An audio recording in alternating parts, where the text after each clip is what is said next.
I walked through a killer bee storm and saved my boss, and I didn't get stung once. So he was probably stung over 140 times, and very, very weird that I didn't get messed with at all. Not one sting. So if you can describe down in the channel below for me how I walked through a killer bee swarm that was busy with my boss and busy with my other employee, and they didn't sting me once, I'd love to hear an analogy from you, because that's the best I can come up with. I didn't give off any fear. I wasn't afraid. I walked right into them bad boys and I said, here I am. You quit it. So, hello everybody, my name is Craig Dickerson and I'm the president of Fishing for a Change. We do retreats for PTSD relief for service members and first responders. I'm also the author of a book called Diagnosis Psychotic, Through God's Evil White Wormhole. The book details a long series of mental wellness journeys that I took from a kid all the way to an adult. And it's a pretty entertaining book, I think. There's several things in my life that have happened to me that are just hard to believe. And I wrote them down, some of them, and I'm going to talk about one today that people go, sure, that didn't happen. I've got witnesses, and it's actually what happened. So anyways, I was a construction superintendent before I started this nonprofit, and my owner would come out to my job sites every once in a while. We worked in the mining industry down in Irwindale, and we went in and did reclamations on the gravel pits because they would overmine them, and the walls would be too steep, and that's dangerous. So we would go in there and put new walls back in, at a 2-to-1 slope, or at least a 1.5-to-1, so that it wasn't dangerous for people to be around it.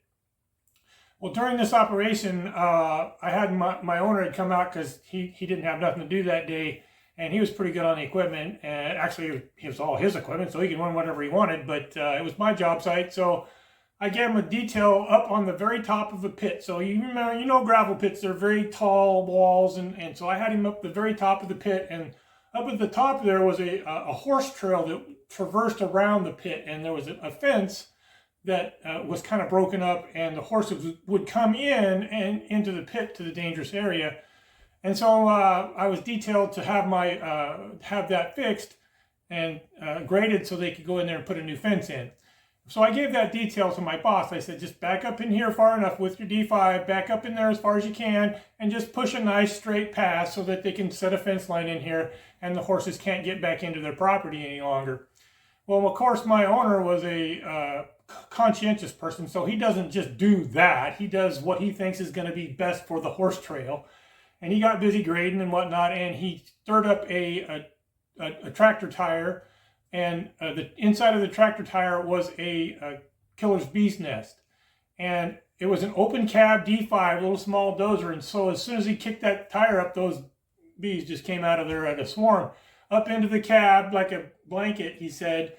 And when that happened, he sucked in, like, it scared him, right? And so he sucked a bunch of bees into his mouth. In the meantime, they started to get busy with him because now they're mad.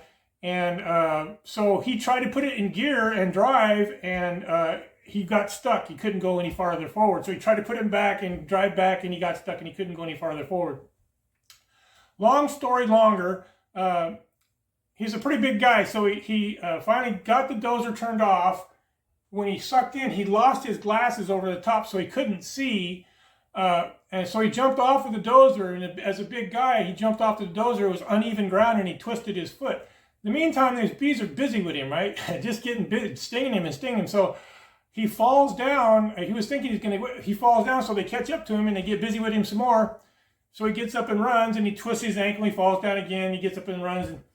Well, I had left another dozer hand up there with him, and I had drove down. I was most of the way down to the bottom of the pit when the other dozer hand gave me a call, and he just started screaming, blah, blah, blah, blah. I'm like, what? He's blah, blah, blah, blah. I was like, what? And he said, something's wrong with Jerry. I'm like, oh, okay. And that's a bad sign because Jerry's a big guy and his hat might have health problems. So I turn around and I rip back up there. So it's probably 30, maybe 40 seconds before I can get back to him. And by the time I get to him, he's crawling on his hands and knees. I'm driving up to where he's at on the top of this pit. I drive up there and right there, and it's just black. And my other dozer hand is running that way, and he's just swatting at me, going, ow, ow, ow. I get as close as I can because it was unleveled ground and I'm just in a little truck. I get as close as I can, I put it in park, and I get out and I start stomping over to him. You will not treat my boss like that. You will not treat my boss like that on my job site. And I start swatting bees out of my one, waving around, swatting bees. I get up to him, I start wiping the bees off of his face, wiping the bees off of his head, off of his shoulders. I get underneath him and I pick him up and he's just, ow, ow, ow, ow, you know. We hobble over to the truck and I get him in, and then I walk around and I get in my truck. I put the truck in reverse and we drive. And I drive him down to the hospital. Didn't get stung once. Not one time. I smacked them bees. I was yelling. I'm calling all kind of, I call them wimpy, pussy little bees. And the only thing I can think of was I didn't give off any fear pheromones at all. It was, you're not going to do this here on my job site. It's the only thing I can think of. It's the only thing I can think of because I didn't get stung once. So by the time we got to the hospital, they got him in the room, into the emergency room, and I helped him get, I was in there, and I had to leave. They let me come back and visit him. There were bees all over the floor. What they do is they climb up under your clothes. I don't know if you know this. They climb up under your clothes somewhere warm and then start stinging you. And so there were bees all over the floor. They pulled out 54 stingers out of his head alone. The stingers themselves. So he was probably stung over 140 times, and very, very weird that I didn't get messed with at all. Not one sting.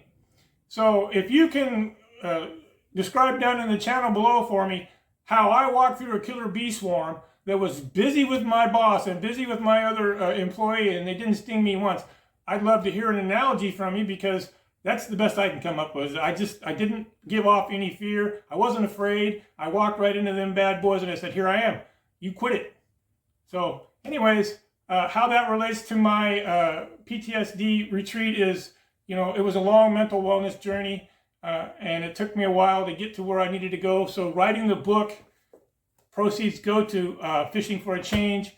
If you'd like to check the book out, and there's more stories in there that might just boggle your mind, because it is diagnosis psychotic, that gave me a little leeway to talk about some stuff. So anyways, until we see you again, the world's a better place with you in it. Make a difference.